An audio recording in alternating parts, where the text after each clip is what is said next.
Perfect. So tell me a little bit about Augie, what you loved most about him and maybe your most prominent memory. Yeah, Augie Meyers was a pure musician. He was the sound of the Sir Douglas Quintet in those early days. That was the group that he had with Doug Sahm. They really put San Antonio on the map big time in the 1960s with She's About a Mover and Mendocino. They were Bob Dylan's favorite group of the 1960s when that really meant a big deal.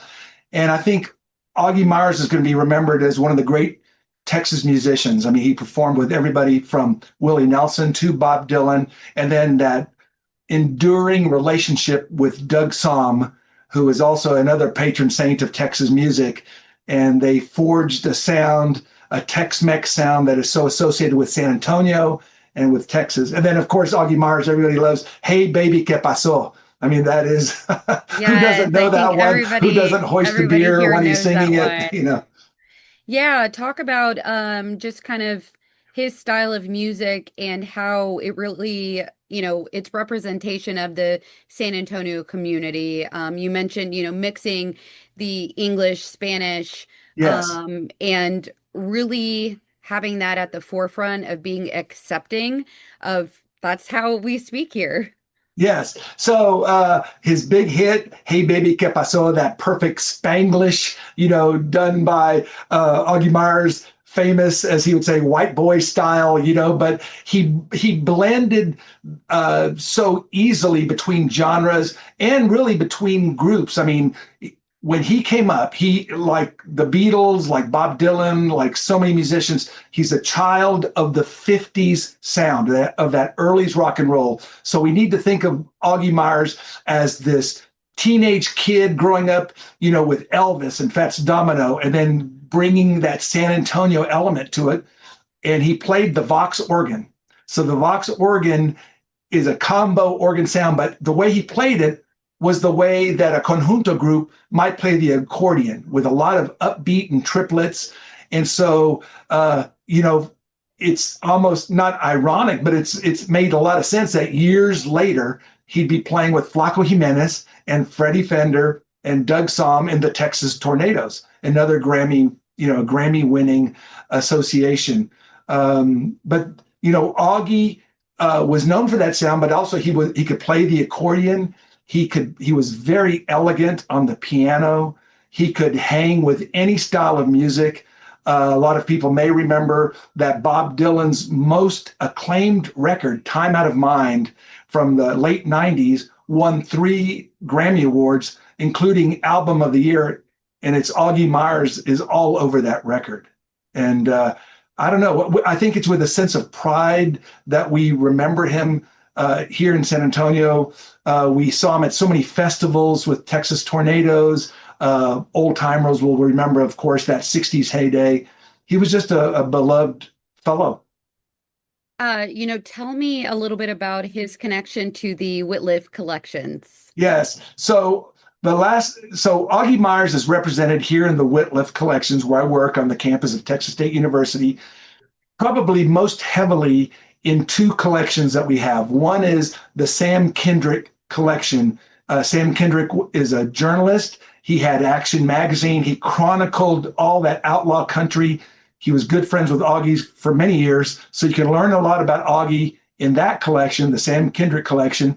And then also in a collection called the Doug Hanners collection. He's a record collector, but also he collected and published magazines and records. So in those two, and also like in the Joe Nick Patowski collection, who, Joe Nick chronicled Texas music with his time at Texas Monthly. We're also the repository for Texas Monthly. So in those issues of Texas Monthly that we have, their entire run, you can learn about Augie Meyers and his history. So we're a great starting point for that.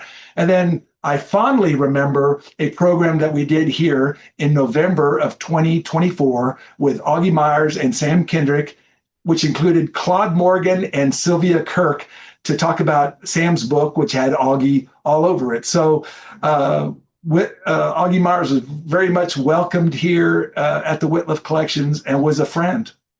Yeah, tell me about your friendship.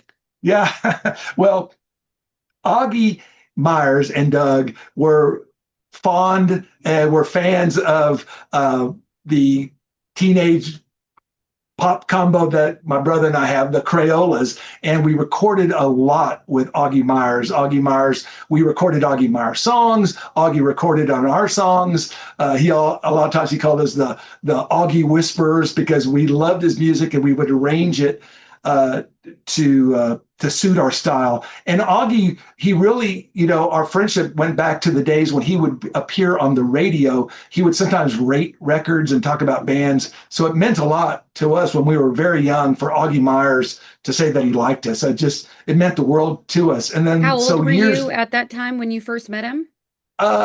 probably just out of my teenage years and my early 20s. Oh, Yeah. wow. So Yeah. when the Crayola really rocking and rolling. And so then to be able to record with him and on songs like Little Fox or Catherine, which were played literally all over the world thanks to satellite radio. He performed with us. We performed together at South by Southwest a couple of times on showcases. And so, we had that musical bond. I'm a journalist myself. So many times, if I wasn't writing about Augie Myers and this music, he was a source for stories because he knew so many people. So he would, it's a loss on so many different levels for me. It's a obviously losing a friend. I feel for his family. I know his wife and his son and his extended family of musicians all in San Antonio. But also, I just feel like it's an honor to have known him and a privilege to have made music with him. He is, a legend. He is an icon. He deserves that title. And a lot of people call him the greatest sideman there ever was because, on that Vox organ, he just brought so much happiness to whether it was Doug Somm or Freddie Fender or whatever the configuration was, they wanted that, Bob Dylan called it that magic box, and that's what it was. Uh, and like he reminds me too of, he had so many stories. One thing I would remind your viewers is his sense of humor. He was, I think he was a sort of, what do you call it, a frustrated stand-up comic. He loved jokes. The cornier, the better. And there was no one like Augie, really. And at his heart, he was a pure musician. I mean, I remember those stories that he would tell me as a young child. He had polio as a young child. He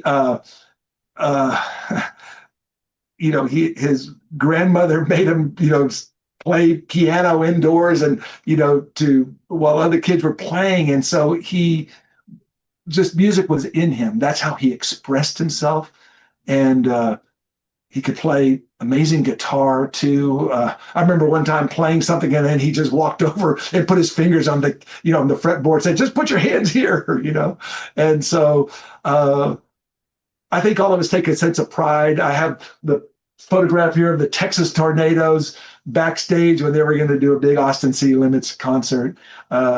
So it is sort of the end of an era, but if I know San Antonio and if I know the state of Texas, I'll never forget him.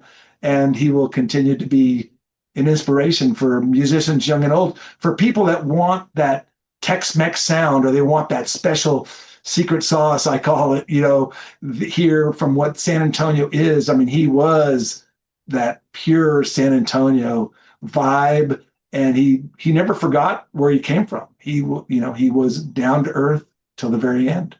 I love that. Was he still living here? Yes, he was. Okay. Yeah, And and and yes, he then was. that photo, I know that you had it at the front of the Whitliff today. Yes. So talk about just kind of, Yeah, I brought it into my office just so your viewers could see it.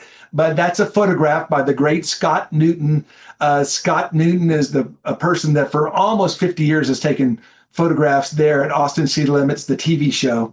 And this is a great Scott Newton photograph depicting now, Augie was the last of the Texas Tornadoes. So this is them, backstage. And of course, Freddie Fender goofing around, Flacco smiling and joking, how I can imagine Doug Somm sly and mysterious as always. And then, of course, Augie with a big smile on their face. They were a Tex-Mex supergroup.